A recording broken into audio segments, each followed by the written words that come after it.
12월 9일 수요일 강림절 새벽 기도를 하나님께 올려드리겠습니다. 우리 함께 사도신경으로 신앙 고백하시겠습니다. 나는 전능하신 아버지 하나님, 천지의 창조주를 믿습니다. 나는 그의 유일하신 아들 우리 주 예수 그리스도를 믿습니다.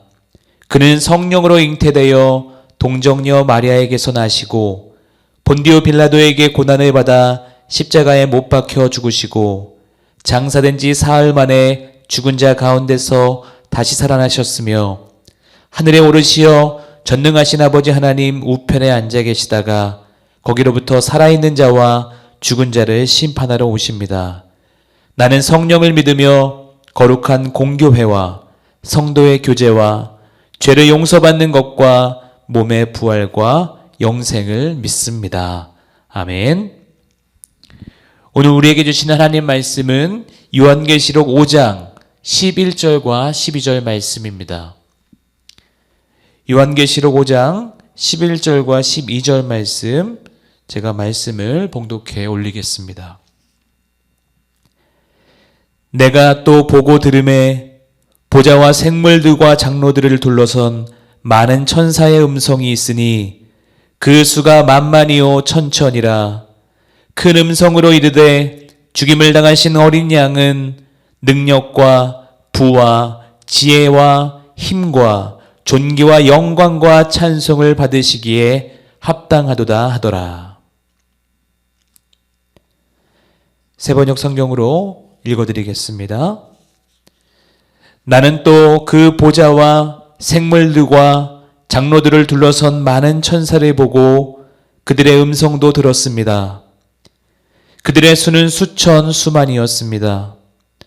그들은 큰 소리로 죽임을 당하신 어린 양은 권세와 부와 지혜와 힘과 존귀와 영광과 찬양을 받으시기에 합당하십니다 하고 외치고 있었습니다. 내가 또 보고 들음에 보좌와 생물들과 장로들을 둘러선 많은 천사의 음성이 있으니 그 수가 만만이요 천천이라.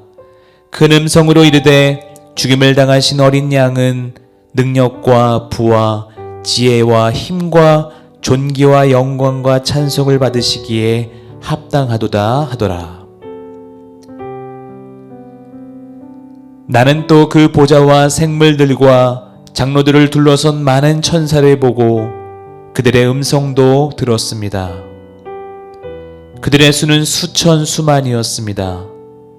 그들은 큰 소리로 죽임을 당하신 어린 양은 권세와 부와 지혜와 힘과 존귀와 영광과 찬양을 받으시기에 합당하십니다 하고 외치고 있었습니다. 오늘 말씀을 우리가 함께 묵상하시겠습니다.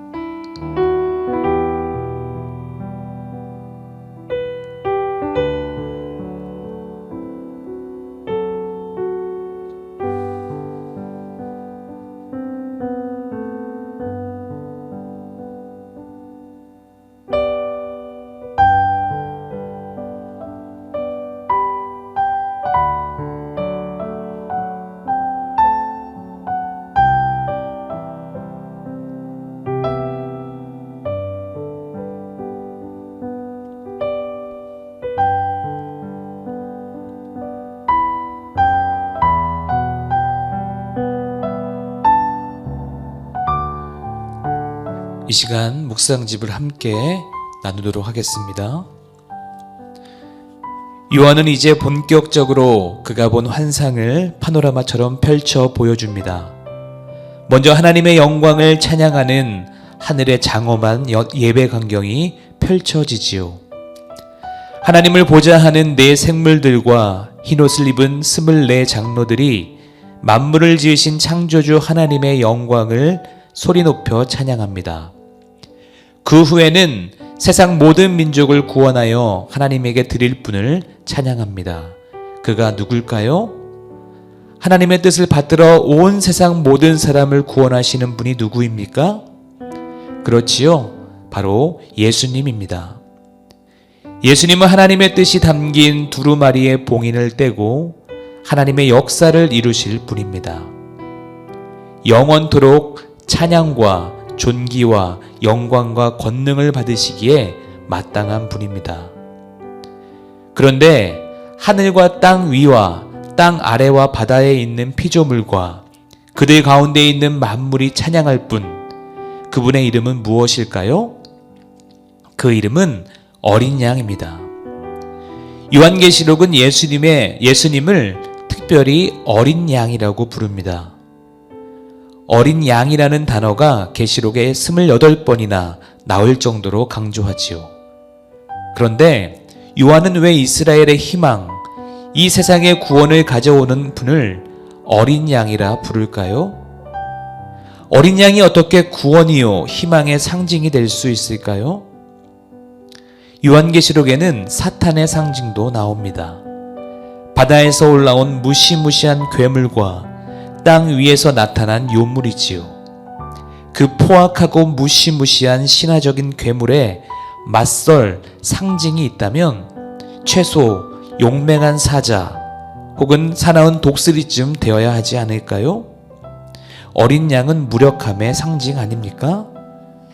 이스라엘을 침탈하고 짓밟았던 강대국 바벨론이나 로마는 잔혹한 야수의 모습으로 쳐들어왔습니다. 그들은 이스라엘 백성에게 저 태고의 거대한 바다 괴물 레비아단이나 사자 또는 독수리와 같은 존재들이었습니다. 침략자들은 또한 실제로 그러한 상징을 즐겨 자신들의 것으로 삼았지요. 로마는 날카로운 부리와 발톱으로 굴림하는 독수리상을 지배의 상징으로 삼았고 포효하는 사자를 군기와 휘장에 새겨 넣었습니다. 요한계시록도 저 악마의 모습을 불가사의한 거대한 바다, 괴물과 용, 그리고 수많은 뿔을 가진 강력한 야수들로 그립니다. 그러한 거대한 상징들 앞에서 어린 양은 무엇일까요? 어떻게 어린 양이 저 괴물 권력으로부터 모든 사람을 구원할 수 있을까요? 어린 양에게 도대체 무슨 능력이 있습니까? 어떤 이들은 어린 양이 권능과 도무지 어울리지 않으니까 수량이라고 번역하려고 하기도 했습니다. 그러나 어린 양은 말 그대로 어린 양입니다. 일찍이 이사야도 도살장에 끌려가는 어린 양을 노래했지요. 이렇게 성서가 그리스도를 어린 양이라고 부르는 까닭은 무엇일까요? 그것은 역설이지요. 어린 양은 저 세상의 괴물 권력을 그 근원에서부터 거부하는 것입니다. 하나님은 사자나 바다 괴물보다 더 크고 무시무시한 것들을 가지고 싸우시지 않습니다. 더 강력한 폭력을 통한 구원이란 결국 보다 더 큰 파멸을 초래할 뿐입니다. 폭력은 폭력으로 이길 수 없습니다. 어린 양은 하나님의 구원은 이 세상의 길과 다른 길을 통해 온다는 것을 보여줍니다. 그 길은 지배와 폭력의 길이 아닙니다. 섬김과 희생의 길입니다. 어린 양은 그의 피로 모든 종족과 언어와 백성과 민족 가운데서 사람을 사서 하나님에게 드렸습니다. 그리스도인들은 강력한 짐승, 괴수를 찬양하는 사람들이 아니라 죽임당하신 어린 양에게 권세와 부와 지혜와 힘과 존귀와 영광과 찬양을 드리는 사람들입니다. 오늘 우리는 우리에게 생명과 평화를 가져오시는 어린 양을 기다립니다. 아멘. 저는 오늘 이 본문의 말씀을 통해 어린이라는 단어에 주목해 보았습니다. 이 어린이라는 단어에서 우리는 연약함 또는 미성숙함이라는 이미지를 쉽게 떠올릴 수 있을 것 같습니다. 오늘 본문 말씀에서와 같이 포악한 괴물 권력으로부터 우리를 구원하실 수 있는 분을 바로 이 어린 양이라고 하는 것은 어찌 보면 우리의 삶 속에 쉽게 인정되어지지 않고 또 상상이 되어지지도 않는 것 같습니다. 이 시대를 살아가고 있는 우리들의 삶 속에 다가오셔서 그 사망과 죽음의 권세를 이기시고 우리를 생명으로 인도하실 그분도 마찬가지로 어린 양 예수님인 것을 우리는 깨달아야 할 줄로 믿습니다. 2000년 전에 이 땅에 오신 그 예수님도 바로 이 어린 아이의 모습으로 우리들에게 오신 것을 또한 함께 기억하길 소망합니다. 그런데 이 땅을 살면서 우리는 그 어린이라고 하는 그 단어가 주는 그 연약함과 미약함이라고 하는 미성숙함이라고 하는 그 연상되어지는 것들 때문에 쉽게 그것에 우리 스스로를 내어 맡기고 또 순종하고 겸손하게 나아갈 수가 없는 것을 발견하게 되지 않습니까? 그 순수하고 순결하시고 또 어린 그 양이신 예수님의 그 권능 앞에 우리는 어른이라고 하는 그 모습으로 쉽게 순종하고 또 쉽게 그 앞에 그 권능 앞에 우리가 무릎 꿇지 못하고 있는 때가 너무나도 많이 있는 것 같습니다. 이 강림절의 기간에 2000년 전에 이 땅에 어린 아이의 모습으로 우리에게 찾아오셨던 그 예수님을 우리가 온전히 바라보고 그 어린 예수님, 그 어린 양이신 예수님 앞에 오늘도 내가 정말로 겸손하고 정말로 그 겸손되어지는 모습으로 주님 앞에 나아갈 수 있게 되시기를 주님의 이름으로 축원합니다. 함께 기도하겠습니다. 우리에게 어린 양으로 오시는 주님을 찬양합니다. 우리가 괴물 짐승의 폭력을 거부하고 어린 양이 열어 보여주시는 생명과 평화의 길을 따르게 하여 주시옵소서. 우리 구주 예수 그리스도의 이름으로 기도하옵나이다. 아멘. 하늘에 계신 우리 아버지의 이름을 거룩하게 하시며 아버지의 나라가 오게 하시며 아버지의 뜻이 하늘에서와 같이 땅에서도 이루어지게 하소서.